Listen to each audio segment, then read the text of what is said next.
आपला सगळ्यांची ही जी दैवत आपण मानलेली आहे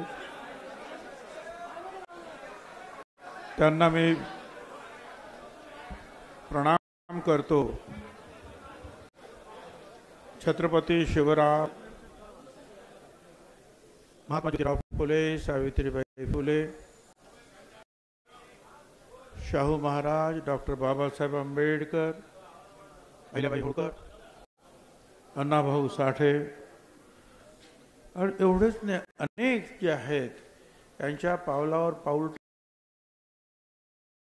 देशासाठी, समाजासाठी सर्वस्व अर्पण केलं असे सगळी, या सगळ्यांना आपण वंदन करूया। आणि चांद्यापासून तर बांद्यापर्यंत ही सगळी इथे आलेली आहे। मला असं वाटतं तुम्ही कॅमेरा सेट करा आणि खाली बसून घ्या। सेट करा आणि बसा ना खाली, जरा चेक करा पाहिजे। आणि इथे जे आहे जी मंडळी आहेत आपल्या समोर,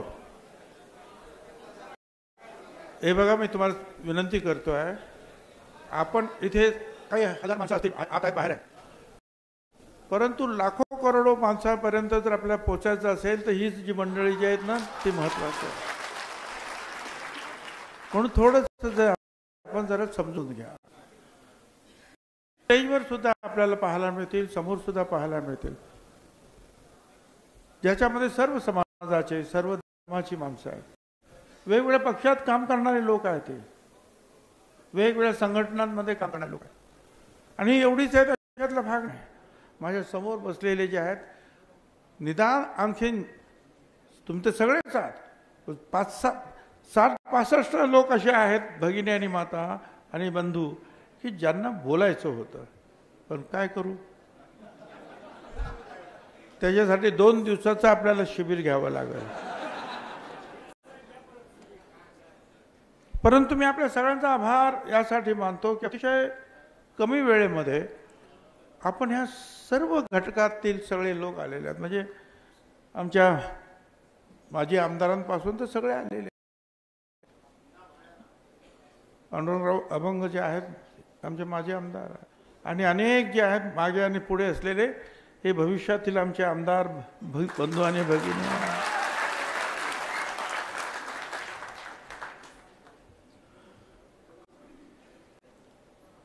खरं तर नाशिकच्या लोकांना सुद्धा भेटलो आणि येवल्याला लासलगावला गेलो। लोकांच्या मनात जरा, आणि आज काही लोक आले मला सांगायला लागले, चांगले लोक, की साहेब येवला लासलगाव मतदारसंघामध्ये कुणीतरी गेल्यासारखी एक अवकळा जी आहे ही सगळी पसरलेली आहे, दुःखाची।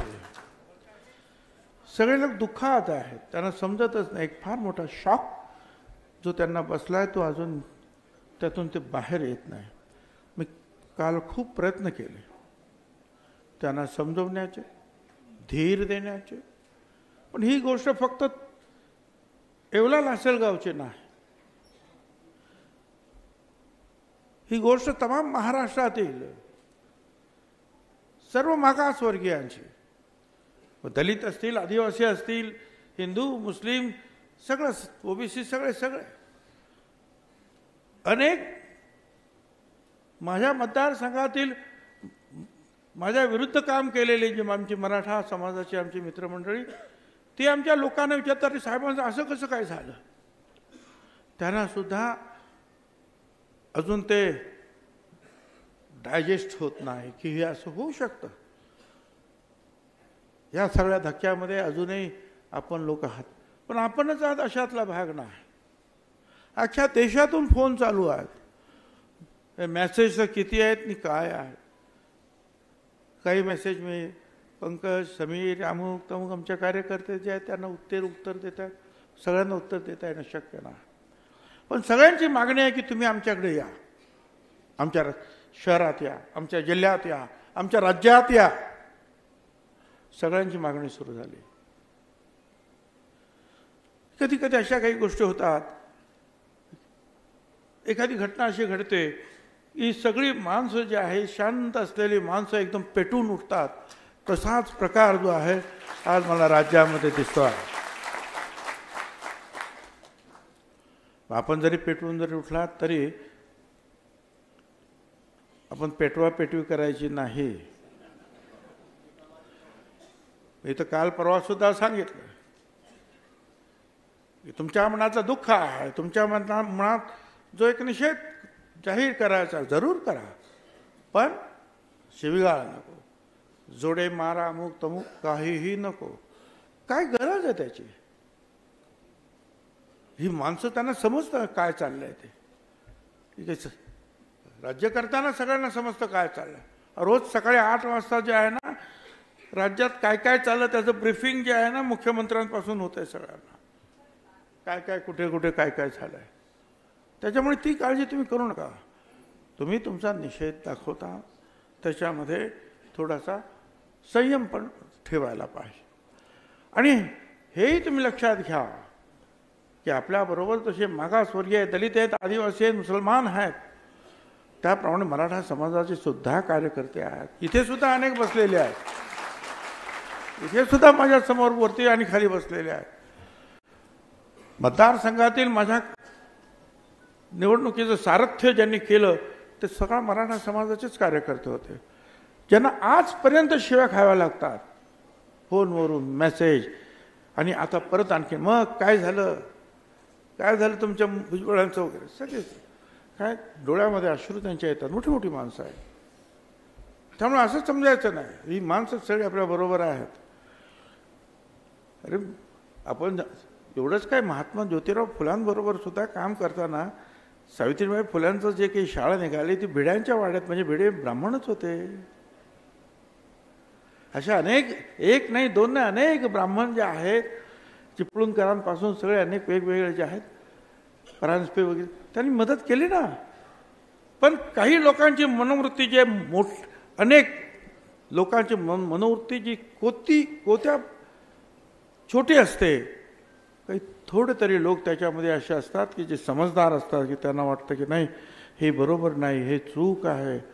महिलांच्या शिक्षणाला, मुलींच्या शाळेला विरोध करणारे हे तुमच्या आमच्यातले सुद्धा लोक होते.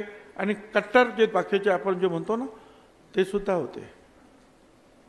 पण सपोर्ट करणाऱ्यामध्ये सुद्धा मुस्लिम धर्माची जी आमची फातिमा शेख सुद्धा होती. आणि त्याचबरोबर जे आहे आपल्या जागा देणारे जे आहेत ब्राह्मण समाजाचे लोक सुद्धा होते. त्यामुळे सगळेच आपले दुश्मन आहेत नाही. आपले दुश्मन जे एका आमच्या विरोधात आम्हाला संपवायला निघालेले आहेत त्यांना आमचा विरोध आहे. ज्यांना हे समतेचं चक्र उलट फिरवायचं आहे त्यांना माझा विरोध आहे. जात पात नष्ट करण्यासाठी आम्ही प्रयत्न करतो आहोत. शेवटी आरक्षण हे असं आहे काय आणि कशासाठी आहे? मी ते किती वेळा सांगितलं. आरक्षणाने एका दिवसात, एका वर्षात, 5 वर्षामध्ये सगळे प्रश्न सुटत नाहीत. आणि सगळे प्रश्न सुटले असते तर आमचे दलित आणि आदिवासींना एवढ्या मोठ्या प्रमाणावर लोकसभेत, विधानसभेत आणि इतर ठिकाणी मोठ्या प्रमाणात आरक्षण आहे. आपल्याला कितीतरी दलित समाजाचे आहेत कलेक्टर, SP सापडतील, आदिवासी समाजाचे सापडतील. पण आज आहे या झोपडपट्ट्यात गेलं तर तेच माझे गरीब बांधव दलित आदिवासीच सापडतात. पण असा एक भ्रम करून दिला की बस आरक्षण मिळालं की ताबडतोब सोन्याची कौल आपल्या घरावर बसणार आहे. आरक्षणाचा हेतू बाबासाहेब आंबेडकरांपासून सगळ्यांचा जो होता, खरं म्हणजे महात्मा ज्योतिराव फुल्यांपासून त्या. महात्मा ज्योतिराव फुल्यांनी त्यावेळेला म्हटलं की कामे द्यावे वाटून जातीच्या प्रमाणात. म्हणजे काय? सगळ्या जातींना जे आहे तुम्ही कामं वाटून द्या. शिक्षणाच्या बाबतीमध्ये सगळ्यांना शिक्षण द्या, समान न्याय द्या. ही जी मागासवर्गीय मंडळी जी आहे ही हळूहळू पुढे येतील. त्याच्यासाठी त्यांना आरक्षण द्या. त्यातल्या काही लोक जे आहेत मोठ्या हुद्द्यावर जातील, आणखीन त्यांच्याबरोबर इतर लोक जातील. ही प्रक्रिया हळूहळू होती. 5000 वर्षातील या जातीचं जे त्रांगडं सगळं सुरू आहे या देशामध्ये, आणि हजारो जाती ज्या आहेत त्यातल्या हजारो तर मागासवर्गीय, काही शेकडा असतील कदाचित की ज्या पुढारलेल्या आहेत. पण हे जर बदलायचं असेल चित्र तर त्याला वेळ तर लागेल. आणि म्हणून हे आरक्षण आहे. पण बरं, मराठा समाजाला आपण कधी विरोध केला आरक्षणाला? आतापर्यंत 3 वेळा मराठा समाजाला वेगळं आरक्षण द्या म्हणून कायद्याचा मुद्दा विधानसभेत आला, मंत्रिमंडळात आला. छगन भुजबळने पहिला हात वरती करा की त्यांना आरक्षण द्या, वेगळं आरक्षण द्या त्यांना. काय चुकलं आमचं? मला आता मराठा समाजाचे अनेक जे आहेत, मी मागे सुद्धा सांगितलं, बाळासाहेब सराठे, एक कोण मित्र आहेत ते कोंढरे म्हणून अनेकांनी जे आहे त्यांना सांगितलं की हा प्रश्न सोडवायला पाहिजे. म्हटलं सोडवायला पाहिजे, पण एकमेकावर कुरघोडी करू नको, एकमेकाच्या हक्कावर आक्रमण करू नको. त्यातील एका पुढाऱ्याने तर मला सांगितलं स्पष्टपणे, साहेब एका ठिकाणी जे आहे, जो आरक्षण जे आहे 128 मार्क्स मिळाले मराठा समाजाचे आरक्षण, त्याला ॲडमिशन मिळालं, काय नोकरीत असेल, धंद्यात असेल, शाळेत असेल. पण कुणबी असलेला आमचा 128 पेक्षा जास्त असलेला 132चा मनुष्य आहे, त्याला नाही मिळालं. म्हटलं का? कारण तिथे 136 वाला जो आहे हा दुसऱ्या जातीचा होता, म्हणून याला नाही मिळालं. आम्ही तेच म्हणतोय ना, अरे 350 पेक्षा जास्त जातीमध्ये तुम्ही सगळ्यांनी जर आलात तर तुम्हालाही काही मिळणार नाही, इतरांचाही काही होणार नाही. वेगळं आरक्षण.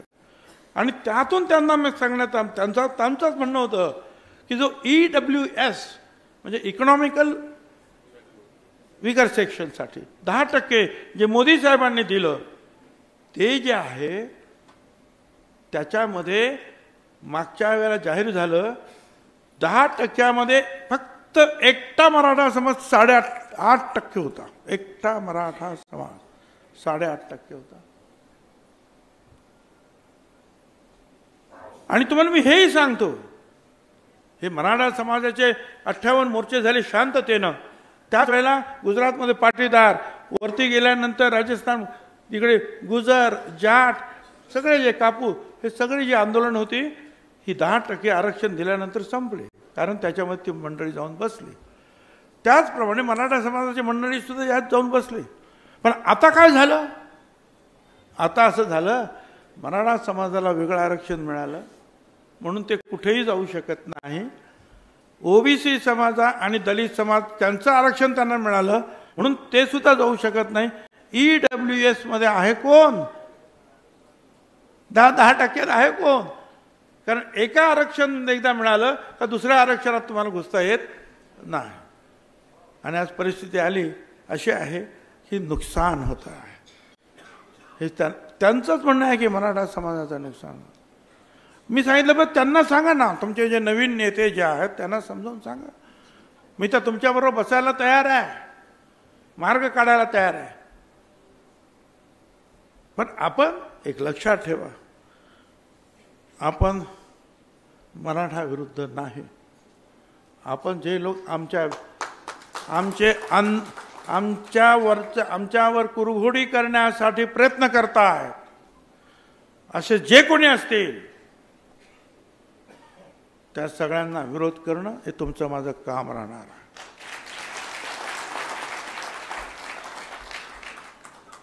त्यांना ठणकावून सांगावं लागेल, पुन्हा एकदा बीड होता कामा नये. आमदारांची घरं जाळा, हॉटेल जाळा, शिक्षण संस्था जाळा, अजिबात होता कामा नये, सहन करता कामा नये. आणि त्यावेळेला ते झालं. आणि मी ते सगळं वर्तमानपत्र आणि त्याच्यावर पाहिलं, टीव्हीवर, आणि धावत गेलो आणि उभा राहिलो. लोक एवढे घाबरलेले, भेदरलेले. लोक काय घाबरलेले, नेते सुद्धा घाबरलेले. कुणी निषेध केला सांगा, कुणी त्याच्या विरुद्ध बोलले सांगा. नेते जिथे घाबरले तिथे सामान्य जनता किती घाबरली असेल. त्या सामान्य जनतेला तुम्ही सगळ्यांनी, आपण सगळ्यांनी, जे लाखोचे जे मेळावे झाले त्यातून एक आधार निर्माण झाला, एक शक्ती निर्माण झाली की नाही, आम्ही सगळे एक आहात आणि एक जर मी असलो तर आम्ही सेफ पण आहोत. हम एक है तो सेफ है अशा अर्थात.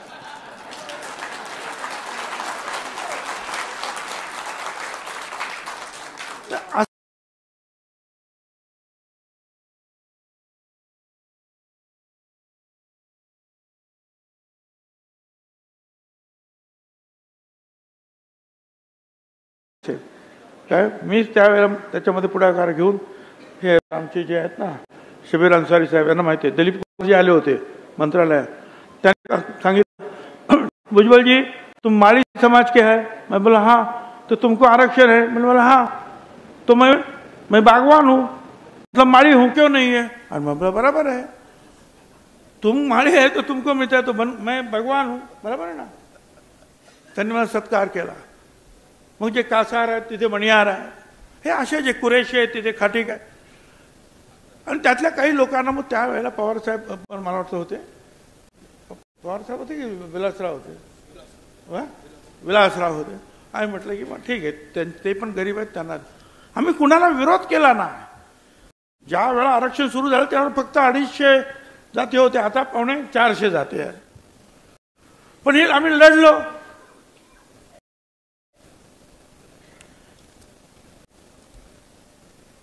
आणि आता पुन्हा निवडणुकीला आपण उभे राहिलो. अनेक लोक जे आहेत लोकसभेला उभे राहिले, अनेक लोक आमचे जे आहेत विधानसभेला उभे राहिले. काय करावं आम्ही, एकेका ठिकाणी 2-2 लोक आपले उभे राहिले. कोणी काय विचार, अरे असं नाही ताबडतोब होत ना. ताबडतोब जे आहे ही सगळी मंडळी जी आहेत, तुम्हाला जर निवडून यायचं असेल तर त्या मतदारसंघामध्ये तुमचं मजबूत काम पाहिजे आणि त्याचबरोबर सर्व समाजाचा सपोर्ट पाहिजे. आणि त्याचबरोबर जर एखाद्या मोठ्या पक्षाचा सपोर्ट असेल तर ते अधिक चांगलं असतं. तर ही माणसं जे आहेत निवडणुकीला उभे राहतात, मग निवडून येतात. तर हे सगळं आपल्याला हळूहळू शिकावं लागतं. राजकारणात अजूनही मला असं वाटतं की आपली माणसं थोडीशी कच्ची दिसतात. आणि जे निवडून येतात ते अजिबात एक शब्द बोलत नाही आपले माणसं. तर त्यांना माहिती आहे आपण जर बोललो तर आपल्याला लोक निवडून देणार नाही. त्यांचं काही चुकतं असं मी समजणार नाही. कारण माझ्या सुद्धा मतदारसंघामध्ये ज्या वेळा हे महाशय आले इथे, ते काय म्हणतात सलाईनचे लावलेले जे इंजेक्शनचे सुया, आणि मी आजारी आहे, आता माझं काय होणार मला माहीत नाही, पण माझ्या लेकरा बाळांचं पुढे काय होणार आहे माझ्या समाजाचं. हा मनुष्याला पाडा म्हणजे मला पाडा. खूप प्रकार त्याला परिणाम सुद्धा झाला. परिणाम असा झाला की जवळ 60-70 हजार मतं माझी कमी झाली.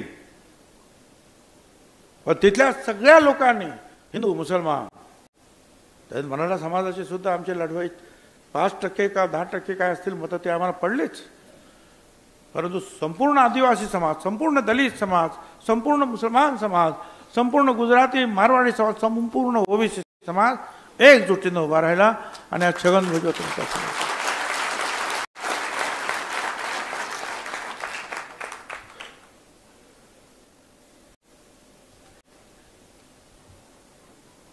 पण मी फक्त निवडून येणं किंवा मंत्री बनणं एवढंच माझा काही काम नाही आहे. मला मंत्रिपदाची एवढी हाव असते तर मी मंत्री 16 नोव्हेंबरला मंत्रिपदाचा राजीनामा देऊन मग 17 नोव्हेंबरला जालन्यातील अंबडला आपल्या जाहीर सभेसाठी आलो नसतो. मी पहिला राजीनामा दिला. मागच्या गाडीमध्ये म्हणजे माझ्याबरोबर बसलो होते समीर भाऊ, त्यांना सारखे फोन, साहेबांना सांगा राजीनाम्याचा तुम्ही उल्लेख करू नका. विचारा त्यांना. मी नाही केलं उल्लेख, पण जे इंडिकेशन द्यायचं ते दिलं मी लढणार. 2.5 महिन्यानंतर ज्या वेळेला एक सदग्रस्त माझ्याविरुद्ध काहीतरी अर्वाच्य बोलले त्यावेळेला मी सांगितलं मी राजीनामा दिला. नगरच्या मीटिंगमध्ये मी सांगितलं. प्रश्न जो आहे तो हा नुसत्या मंत्रिपदाचा नाही, प्रश्न तुमच्या अस्मितेचा आहे. श्रेष्ठत्व अनेक असतात, अनुभव हो तोही असतो, पण एखाद्या समाजासाठी घेऊन शेवटपर्यंत लढणारी माणसं आपल्याला पाहिजे. आणि ज्या वेळेला याचं कळल्यानंतर जे आहे आश्चर्याचा धक्का सगळ्यांनाच बसणार. पण तुम्ही दुःखात राहायचं काही कारण नाही. मी एवढंच सांगतो, कभी डर ना लगे, कभी डर न लगा मुझे फासला देखकर, मैं बढ़ता गया रास्ता देखकर. खुद ही खुद नजदीक आती गई मंजिल, मेरा बुलंद हौसला देखकर. हौसला तुम्हारा बुलंद रखो.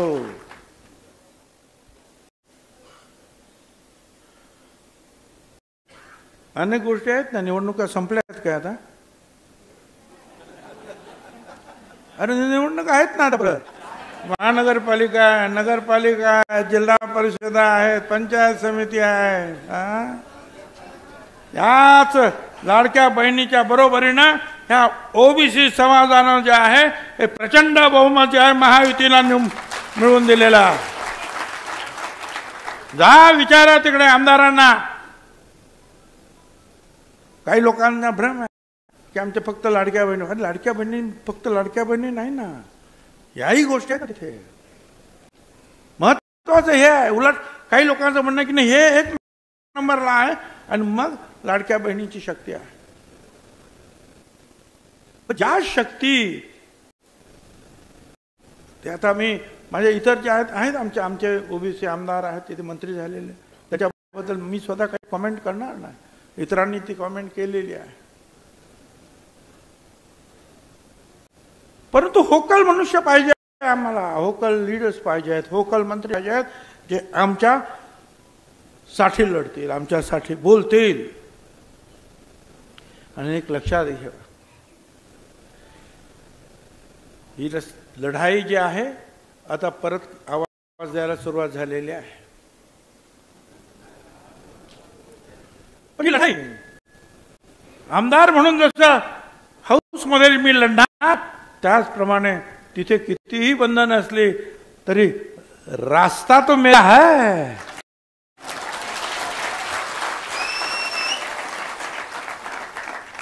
रस्त्यावरती लढाई आम्ही घेऊन जाऊ. गावागावातून फोन येतातच आहे, जिल्ह्यातून फोन येत आहेत, राज्यातून फोन. उज्ज्वल साहब आओ, हम आपके साथ है, ताकत बढ़ाओ. आणि होय आणि होय खरं आहे, मी संपूर्ण राज्यात जाणार आहे.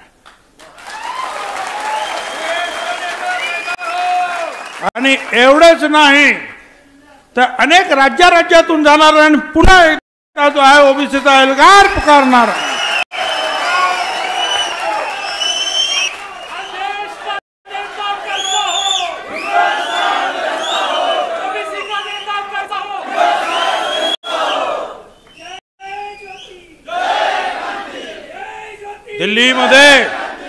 दिल्लीमध्ये रामलीला मैदान भरवलेलं सगळ्यांनी पाहिलं. अधिवेशन सुरू होतं. सगळ्या राजस्थान पासून सगळे बिहार सगळे लोक, किती लोक आहेत. अख्खं मैदान फुल.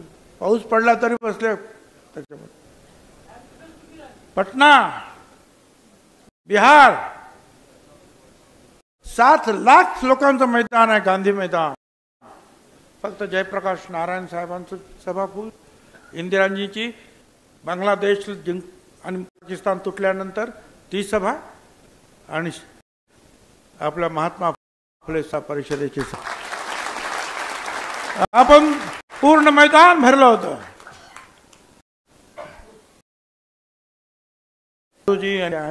बघत हो तरी काय गर्दी आहे. राजस्थानात सभा झाल्या, गुजरातमध्ये झाल्या, युपी मध्ये झाल्या, आंध्रमध्ये झाल्या, अनेक ठिकाणी झाल्या, गोव्यात झाल्या, सगळ्या अनेक ठिकाणी झाल्या. आपण आणि पुढे जाणार. जरा शांत राहा, जावं लागेल, ताकद एकत्रित करावं लागेल. जोपर्यंत आपण एकत्रित उभे राहणार नाही, ताकद दाखवणार नाही, तोपर्यंत आपलं जे काही लोकांचे आपल्याबद्दल काही वेगळंच मत झालेलं आहे असं वाटायला लागलंय मला. हे काय भुजबळ, त्यांना मला सांगायचं, मेरे बारे में कोई राय मत बनाना गालिब, मेरे बारे में कोई राय मत बनाना गालिब. एक ऐसा दौर आएगा, मेरा वक्त भी बदलेगा और तेरी राय भी बदलेगी.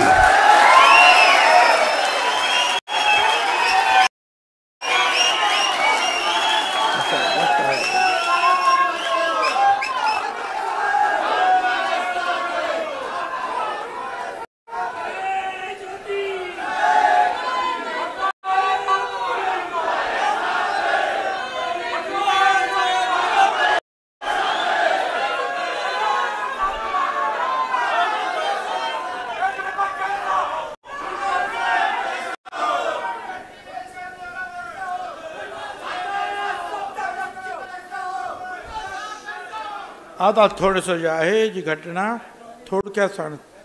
सगळ्यांनी ती घटना सगळ्यांना माहिती झालेली, काय काय झालं ते सगळ्यांना माहिती आहे. पण पुन्हा एकदा थोडक्यात सांगतो की यातील काही वक्त्यांनी ते बोलून सुद्धा दाखवलं. मोदी साहेबांनी, अमित शाह साहेबांनी ज्या वेळेला प्रत्येक मतदारसंघ कुणाला द्यायचा याची चर्चा झाली, त्यावेळेला नाशिक आल्याबरोबर त्यांनी सांगितलं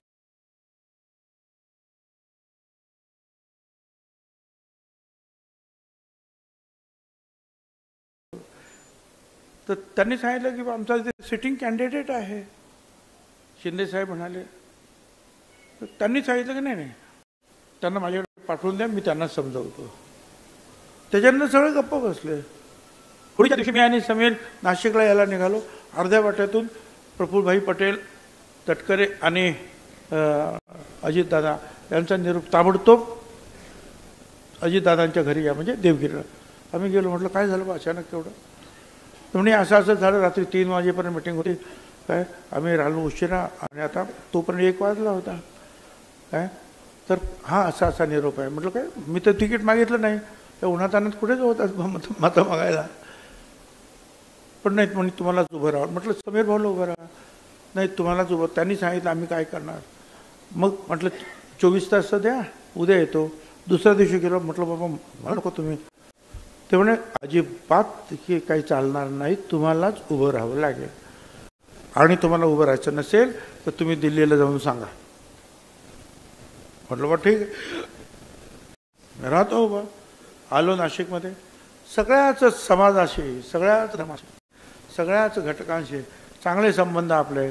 प्रचंड कामाचं हे जे काय उभं केलेलं आहे आपण या नाशिकमध्ये, अगदी रस्ते असेल, फ्लायओव्हर असेल, एअरपोर्ट असेल, पुणेकर ट्रॉली असेल किंवा आणखीन बोट क्लब असेल, काही काय असेल ते सगळ्यांना. आता पुन्हा एकदा नाशिकमध्ये जे आहे डेव्हलपमेंट आम्ही करणार. साहेब तुम्ही उभे राहा. निश्चितपणे तुम्हाला मोठं पद तिकडे सुद्धा मिळेल आणखीन, आणि जास्तीत जास्त आपल्याला योजना मिळतील. अरे 1 आठवडा गेला, माझं नावच कोणी घेईना. 2 आठवडे गेलं, नावच येईना. 3 आठवडे झाले, नावं संपायची पाळी आली तरी नाव. 4 आठवडे झाले. आता हे शेवटीचे 2, 4, 5च राहिले होते जाहीर व्हायचे. मी म्हटलं बस आता किती थांबायचं.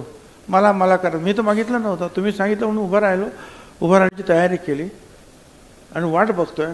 मी काही सहन करणार नाही, मी स्वतःहून जाहीर केलं की मी उभं राहत नाही.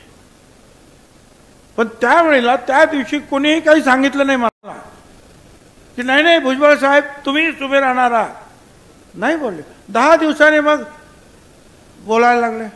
मग भुजबळ साहेबांनी घाई केली.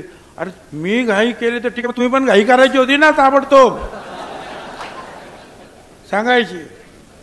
घाई केली म्हणून सांगतात. बरं ठीक आहे, जाऊ द्या. पुढे मग काय झालं, ते निकाल काय लागले, त्याच्यामुळे आपल्या याच्यामुळे जी नाराजी आली, त्याच्यामुळे आणखी 5-7 ठिकाणी उलटे निकाल लागले. ठीक, आता ते काय आपल्याला सगळ्यांना कल्पना आहे. राज्यसभा आली तर मला सांगण्यात आलं की बा सुनेत्राताई जी आहेत त्या पडल्या, पण त्यामुळे जे आपल्याला विचार करावा लागेल. म्हटलं ठीक आहे, आता मी काय बोलणार, ठीक आहे जाऊ दे. दुसरी आणखीन एक राज्यसभा आली. ती राज्यसभा होती, सातारची जागा आम्हाला मिळाली, परंतु ती बीजेपीला पाहिजे होती उदयनराजेसाठी. बीजेपीने सांगितलं की तुम्हाला आम्ही एक राज्यसभा देतो, ती जागा आम्हाला द्या. त्या जागेवर लढण्यासाठी नितीन पाटील म्हणून प्रयत्नशील होते, मकरंद पाटील आमदार, त्यांचे भाऊ. ठीक आहे, तर आमच्या अजितदादांनी वगैरे सगळं मान्य केलं आणि सांगितलं की बा नितीन पाटील तुम्ही जरा माघार घ्यायला पाहिजे, आता मी तुम्हाला खासदार करेन. आणि परत त्याचं नाव आलं खासदार. अरे पण म्हटलं तुम्ही विचारायला पाहिजे ना आम्हाला सगळ्यांना, हे असं सांगण्याची, एक खासदारासारखी पोस्ट देत असताना काही चर्चा तर करायला पाहिजे. अशा भाषणामधून मग मला सुद्धा तुम्हीच सांगितलं होतं ना, आणि मी सुद्धा तयारी करत होतो ना, मग जो न्याय त्याला दिला तो न्याय मला का नाही देत?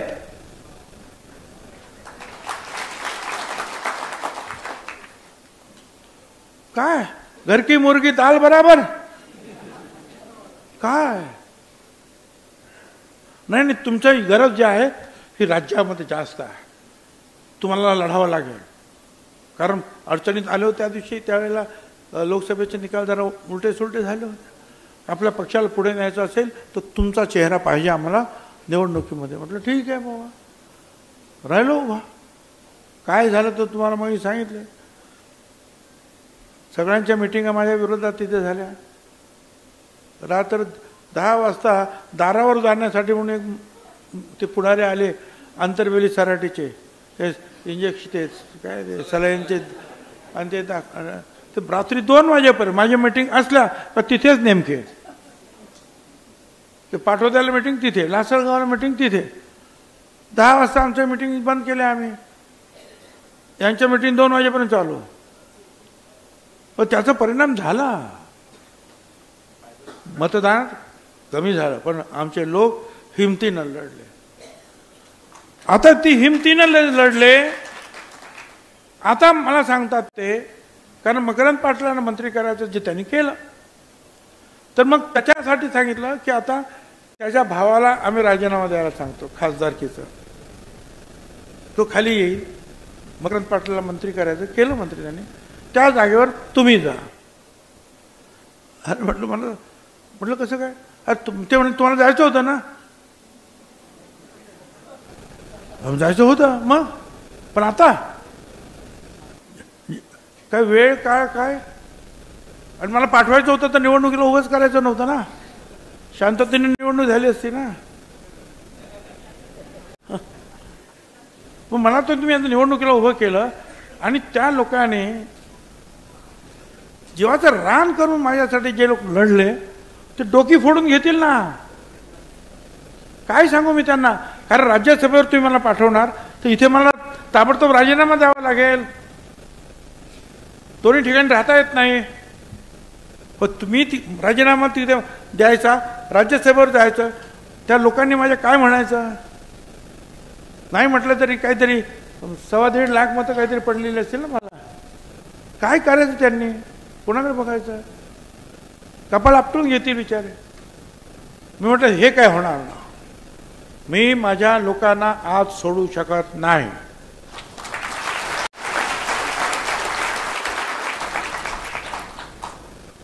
प्रफुल्लबाईंनी पण सांगितलं, त्यांनी मध्यस्थी केली, त्यांनी निरोप आणला समीर भाऊकडे, माझी चर्चा झाली, आम्ही तेच सांगितलं. म्हटलं ठीक आहे, ते म्हणाले बरोबर आहे तुमचं म्हणणं.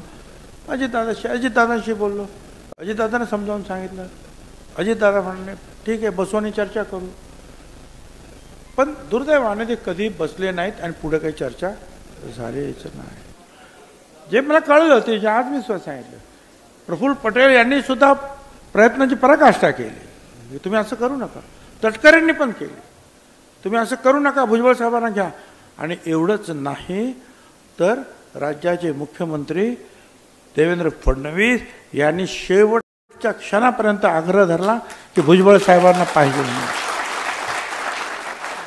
सतत 4 दिवस त्यांच्या मागे होते, शेवटच्या क्षणापर्यंत की असं करू नका, हे चुकीचं होईल फार. नाही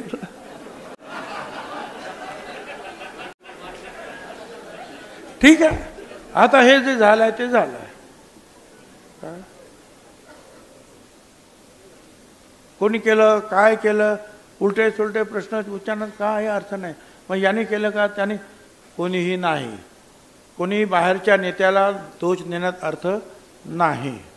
कारण प्रत्येक पक्षाचा जो नेता असतो आणि विधानसभेतील नेता असतो तो त्या विधानसभेतील प्रश्नाची जे काय असेल ती निर्णय तो घेत असतो. कोण म्हणतं त्या पक्षातील का कोणी सांगितलं का, ह्या पक्षातील कोणी कोणी सांगितलं नाही. उलट या सगळ्यांचे मला फोन आले, असं कसं काय झालं. त्या दुसऱ्या पक्षाचे सगळे जे आहे त्यांच्या कॉमेंट आल्या की हे काय, असं कसं काय होऊ शकतं. म्हणजे काँग्रेस पक्षाचे तेच आले, पवारसाहेबांच्या पक्षाचे आले, आणखीन काय म्हणतात उद्धव ठाकरेंचे जे आले. और ते जाऊ द्या, बावनकुळे तो आमचा बीजेपीचा अध्यक्ष, तो सुद्धा ओपनली जे आहे, उघडपणे जे आहे सांगतो. आता काय करायचं, मला एवढंच सांगायचं ते ठीक आहे. प्रश्न माझ्या आमदार मंत्रिपदाचा नाही. प्रश्न जो आहे, हे जे सगळे प्रश्न जे आहेत समाजाचे जे उभे राहतील त्यावेळेला संरक्षणाची ढाल कोण उभी करणार आहे, कोण करणार.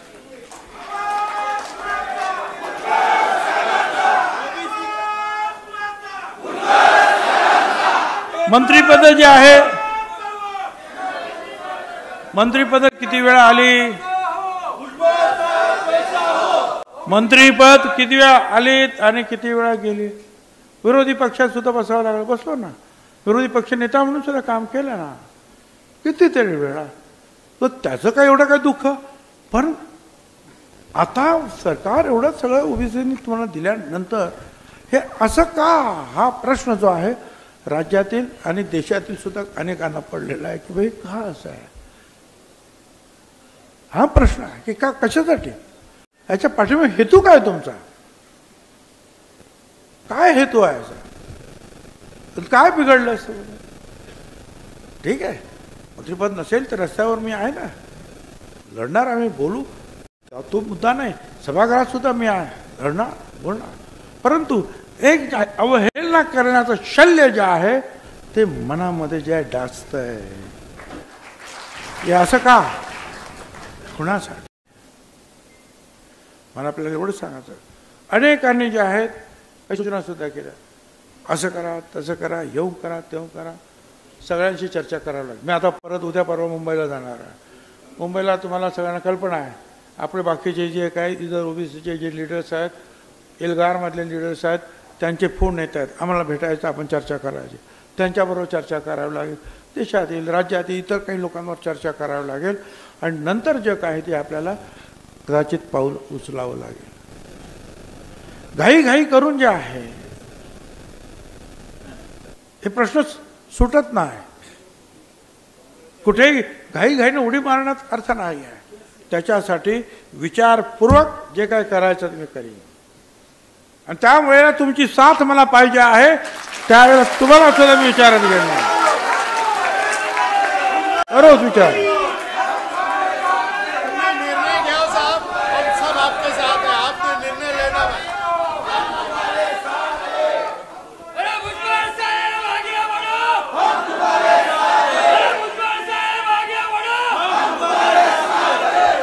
मला सगळ्यांना सांगायचं आहे, मैं आप सगळ्यांना सांगू इच्छितो, मैं मौसम नहीं हूं जो पल में बदल जाऊं, मैं मौसम नहीं हूं जो पल में बदल जाऊं, मैं इस जमीन से दूर कहीं और ही निकल जाऊं, मैं मौसम नहीं हूं मैं बदल जाऊं, मैं उस पुराने जमाने का सिक्का हूं, मुझे फेंक ना देना, मैं उस पुराने जमाने का सिक्का हूं, मुझे फेंक ना देना। हो सकता है तुम्हारे बुरे दिनों में यही सिक्का चल जाए।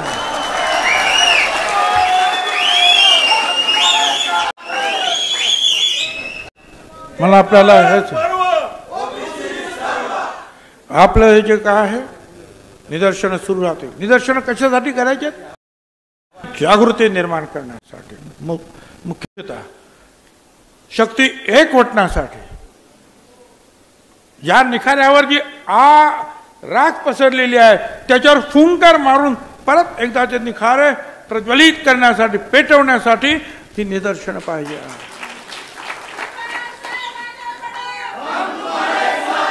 त्याचा ते थांबणार नाही, पण त्याचबरोबर संयमाने सगळं काय करायचं, कुणाचा जास्त अपमान करायचा नाही, आपलं आपलं दुःख, आपलं आपलं निर्धार व्यक्त करायचं। आणि मगाशी सांगितलं तुम्हाला की जिथे जिथे मला आता आमंत्रण येणार त्या त्या ठिकाणी मी जाणार आहे।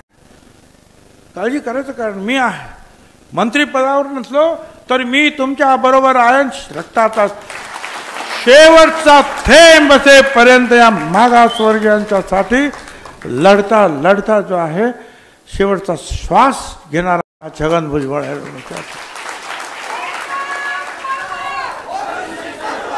मी कुठल्याही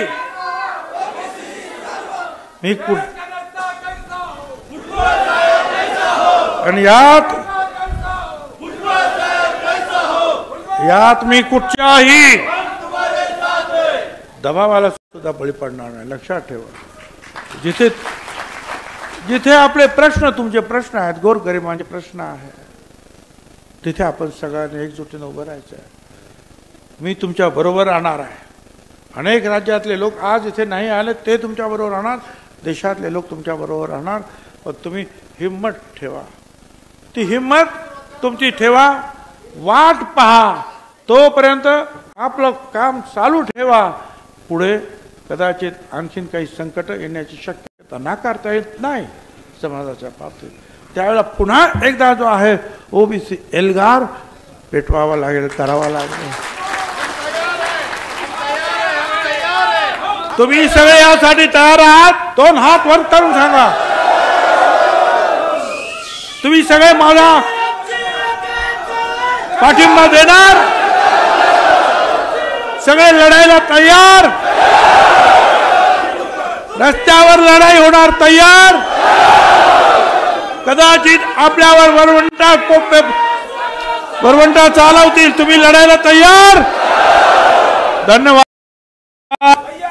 जय हिंद, जय महाराष्ट्र, जय ज्योती, जय क्रांती, जय भीम।